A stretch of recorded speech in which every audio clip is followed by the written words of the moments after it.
A dead man's paperwork was the only thing standing between a 19-year-old girl and total ruin.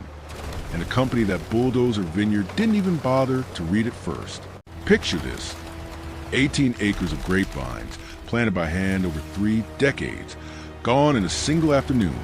Bulldozers rolling through rows that had survived droughts, frosts, and one very stubborn girl's worst mistakes. Flattened before sundown, the crew that did it walked away thinking they'd solved a boundary dispute. What they actually did was hand a teenage girl a multi-million-dollar lawsuit, wrapped in a green folder she didn't even know was a weapon yet. If you love stories about quiet people who turn out to be unstoppable, hit subscribe. We tell them often and we tell them true. And before we go further, drop a comment and tell us where in the world you're watching from tonight. It's always wild to see how far these stories travel. Wren Halloway was not supposed to be running a 22-acre vineyard by the time she was 17. Nobody plans for that. Nobody expects an 8-year-old who lost her father and a mother working double shifts 40 minutes away to end up as the last line of defense for a piece of land that mattered more than anyone in the boardroom in Portland could possibly guess. But her grandfather, Elias Halloway, had planted his first row of Pinot Noir behind the family farmhouse back in 1986. Not for money, not at first, but because he liked the way October light moved through the leaves. And from the time Wren could hold a pair of pruning shears too big for her hands, she was down in those rows beside him, learning to read a vine the way other kids learned to read a room. He taught her the color of healthy soil. He taught her that a stressed vine will tell you the truth in July if you know how to look, a curl in the leaf, a dullness where there should be shine. He taught her, more than anything, patience.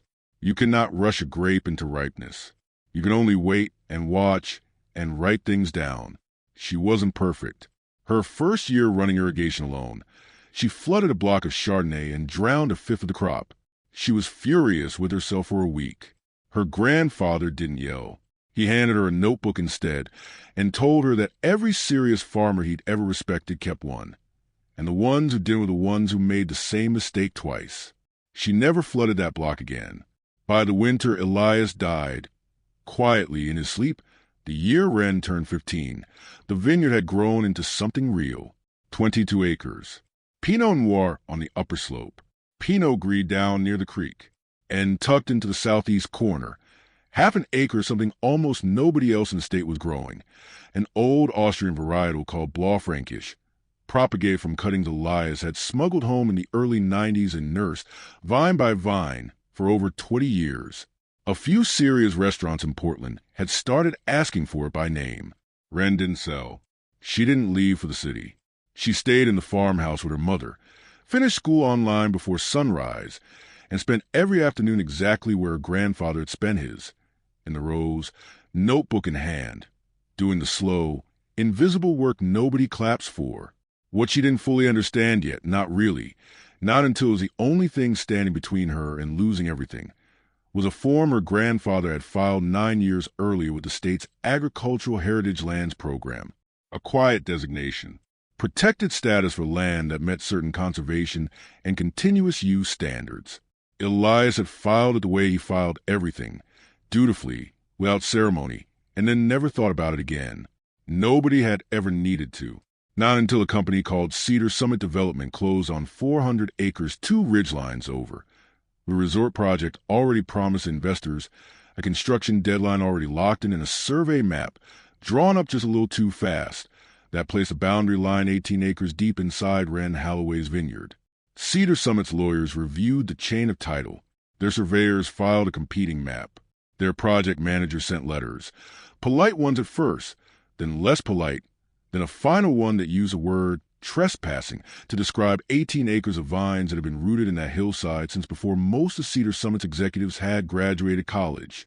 Wren's mother hired the only attorney in Coulter's Bend who handled land disputes, a semi-retired man named Owen Marsh who spent most of his practice on wills and boundary fences, not corporate development fights. He filed objections. He requested mediation. He asked repeatedly for Cedar Summit to pause construction until the survey discrepancy could be resolved by a neutral third party. Cedar Summit did not wait for mediation. In the second week of September, 3 years after Elias Halloway's death, Wren woke before dawn to check on the Blaufränkisch block after an early cold snap. The kind of frost that can undo a season's patience in a single night if you're not watching for it. She heard the engines before she saw them. Diesel, low and grinding, coming up the access road that ran along the disputed boundary. By the time she reached the ridge, a bulldozer was already through the outer trellis line, dragging wire and posts and 8-year-old vines out of ground like they were nothing, like they hadn't taken a decade to establish, like they weren't the reason 2 restaurants in Portland had started printing her grandfather's name on their wine lists. She didn't scream. She didn't call the police first. She called Owen Marsh, and then she called her mother, and then she stood at the edge of what used to be the Pinot Gris block and watched the company erase 11 years of her grandfather's patience in under 5 hours. By early afternoon, the Blanc Frankish was gone too. All of it, the only varietal of its kind in the state, propagated from cuttings that no longer existed anywhere else on Earth, scraped into a pile of splintered wood and torn root systems, and left to wilt in the September sun. Wren went home and did the only thing she knew how to do when something felt too big to hold. She went to barn, and she pulled out the notebooks, not 1, but 11 of them, a decade of soil readings and irrigation logs and yield records and pruning schedules, going all the way back to the summer she flooded the Chardonnay block and been handed the first one. And in a filing cabinet in the farmhouse office, Owen Marsh found something else. Elias Halloway's original application to the Agricultural Heritage Lands Program, approved and on record for 9 years, never contested, never revoked, which meant, as Owen explained it to a stunned Cedar Summit attorney over the phone that same week, that the 18 acres they had just bulldozed were not, under state law, available for development in the first place, not without a formal review process Cedar Summit had never initiated. What followed was 3 years of slow, methodical preparation. Wren finished her diploma. She took a part-time job at a nursery 2 towns over to learn grafting and propagation, because if there was any chance of saving what was left of the Blanc Frankish line, she needed to understand it at a cellular level. She found 4 surviving cuttings her grandfather had once potted as backups and kept on the farmhouse porch, more out of sentiment than strategy, and she began, patiently, painstakingly, trying to bring the varietal back from almost nothing. Owen Marsh brought in a land use attorney from Salem named Diane Okafor, who had spent nearly 2 decades litigating agricultural protection cases and had never lost one that involved a properly filed heritage lands application. Okafor didn't build her case around what had been done to Wren. She built it around numbers. She hired a certified viticulture appraiser to calculate the true value of what had been destroyed, not just the fruit that would have been harvested that autumn, but the establishment cost of mature vines, the decade of soil development, the documented commercial premium attached to a varietal that existed nowhere else. She commissioned a soil compaction study, showing exactly how many years of remediation it would take before that hillside could support vine roots at the depth they needed again. And she quietly, carefully built the case that the Blanc Frankish cuttings themselves, irreplaceable, genetically singular, carried an intellectual property value that had never been tested in an Oregon courtroom before. Cedar Summit's attorneys filed to dismiss. Twice. Both times, the judge found that the Heritage Lands designation created a standing legal protection that Cedar Summit's flawed survey could not simply override, and that a reasonably diligent buyer would have discovered the designation before a single bulldozer ever reached the site. The trial ran 5 days. Wren testified on the 4th. She brought 3 of 11 notebooks, the ones Diane Okafor said told the clearest story. She answered questions about frost patterns and canopy management and the 2-year process of rebuilding a propagation line from 4 surviving cuttings. An agricultural economist testified about the long-term earning potential of a boutique varietal with restaurant-level demand and zero competition.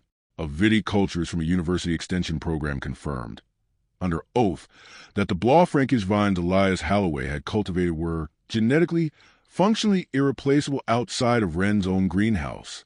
Cedar Summit argued good faith. A survey error, they said, an honest mistake, made under real construction deadlines.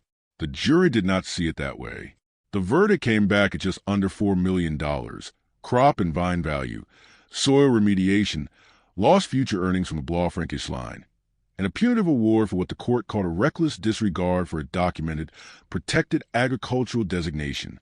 Wren Halloway was 19 years old. The money went into a trust, and the truss went into the ground. Full soil remediation across all 18 acres. New trellis systems, properly spaced this time, built to last another 30 years. A portion set aside for an agricultural scholarship at the local high school, named for a man who used to say the only thing worth rushing in farming was getting out of bed early enough to see the fog lift. The Blaufränkisch cuttings Wren had nursed through 2 years of careful grafting went back into the southeast corn in the spring. Smaller than before, younger than before, but alive. It will be a few more years before they produce fruit worth putting a restaurant's name to. Wren says she doesn't mind the wait. She learned patience from the best teacher she ever had. And grapes, more than almost anything else that grows, reward the people willing to give them time. There's a quiet truth that runs underneath every story like this one, and it's easy to miss if you're only looking at the land itself. The real value isn't always what's visible from a survey map or a construction blueprint. It's the soil that's been fed for a decade. It's a genetic line kept alive by 4 potted cuttings on a porch. It's a stack of handwritten notebooks nobody thought to ask about until it was the only thing that mattered. And it's a piece of paperwork, filed quietly 9 years earlier by a man who never lived to see why it mattered, but who made sure, without ever saying so out loud, that his granddaughter would have exactly what she needed the day someone came to take it all away.